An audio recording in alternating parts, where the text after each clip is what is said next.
ನಮಸ್ತೆ. Duniya Vijay sir, Nagashekar sir, Sundaragowda sir. Maastigudi ಚಿತ್ರದಿಂದ ಈಗಾಗಲೇ ತುಂಬ ನೋವಾಗಿದೆ, ತುಂಬಕ್ಕಾಗದಿರೋಂಥ ನಷ್ಟನೂ ಆಗಿದೆ. ಇವೆರಡರ ಮಧ್ಯ ಇನ್ನೂ ನೋವು ಕೊಡೋಕ್ಕೆ ಹೋಗಬೇಡಿ. ಅವೆರಡನ್ನೂ ಮರೆಸೋ ಅಂಥ ಸಿನಿಮಾ ಕೊಡಿ. ಅದಕ್ಕೆ ನಾವು ಗೌರವ ಕೊಡ್ತೀವಿ, ಬೆಂಬಲಿಸ್ತೀವಿ. ಹೊರನಟ, ರಸಿಕರ ರಾಜ, ಗಾನಗಂಧರ್ವ ಡಾಕ್ಟರ್ ರಾಜ್ಕುಮಾರ್ ಸರ್ ಒಬ್ಬರೇ, ಸಾಹಸ್ ಸಿಂಹ ವಿಷ್ಣು ಸರ್ ಒಬ್ಬರೇ, ರೆಬಲ್ ಸ್ಟಾರ್ ಅಂಬಿ ಸರ್ ಒಬ್ಬರೇ, ಕರಾಟೆ ಕಿಂಗ್ ಆಟೋರಾಜ ಅಂದರೆ ಶಂಕರಣ್ಣ ಒಬ್ಬರೇ, ಕ್ರೇಜಿ ಸ್ಟಾರ್ ಅಂದರೆ ರವಿ ಸರ್ ಒಬ್ಬರೇ, ನವರಸ ನಾಯಕ ಅಂದರೆ ಜಗ್ಗೇಶ್ ಸರ್ ಒಬ್ಬರೇ, ಹ್ಯಾಟ್ರಿಕ್ ಹೀರೋ ಅಂದರೆ ಶಿವಣ್ಣ ಒಬ್ಬರೇ, ಪವರ್ ಅಂದರೆ ಪುನೀತ್ ಅವರೇ, ಚಾಲೆಂಜಿಂಗ್ ಸ್ಟಾರ್ ಅಂದರೆ ದರ್ಶನ್ ಸರೇ, ಕಿಚ್ಚ ಅಂದರೆ ಸುದೀಪ್ ಸರೇ, ರಾಕಿಂಗ್ ಸ್ಟಾರ್ ಅಂದರೆ ಯಶ್ ಅವರೇ. ಹಾಗೆಯೇ ದುನಿಯಾ ಅಂದರೆ ವಿಜಯ್ ಅವರೇ, ಬ್ಲ್ಯಾಕ್ ಕೋಬ್ರಾ ಅಂದರೆ ವಿಜಯ್ ಅವರೇ.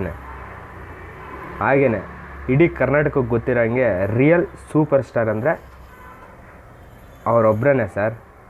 ಅದನ್ನು ಅದಲು ಬದಲು ಮಾಡೋಕ್ಕೆ ಹೋಗ್ಬೇಡಿ.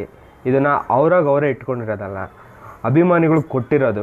ಅದನ್ನು ದಯವಿಟ್ಟು ಅದಲು ಬದಲು ಮಾಡಬೇಡಿ. ಅಭಿಮಾನಿಗಳ ಮನಸ್ಸಿಗೆ ನೋವು ಕೊಡಬೇಡಿ.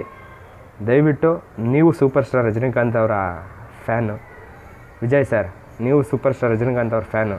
ನಿಮಗೂ ಅದು ಗೊತ್ತಿರುತ್ತೆ ಅನಿಸುತ್ತೆ, ಮನಸ್ಸಿಗೆ ಎಷ್ಟು ನೋವಾಗುತ್ತೆ ಅಂತ. ನಾಗಶೇಖರ್ ಸರ್, ಉಪ್ಪಿ ಸರ್ ಫ್ಯಾನಾಗಿ ನೀವು ಈ ಥರ ಮಾಡಬಾರ್ದು. ದಯವಿಟ್ಟು ಅದನ್ನು ಟೈಟ್ಲ್ ಕಾರ್ಡಿಂದ ತೆಗೀರಿ. ಅಭಿಮಾನಿಗಳಿಗೆ ಗೌರವ ಕೊಡಿ. ಇಷ್ಟ ನಾನು ಕೇಳ್ಕೊಳೋದು. ದಯವಿಟ್ಟು ತೆಗೀರಿ ಸರ್, ದಯವಿಟ್ಟು.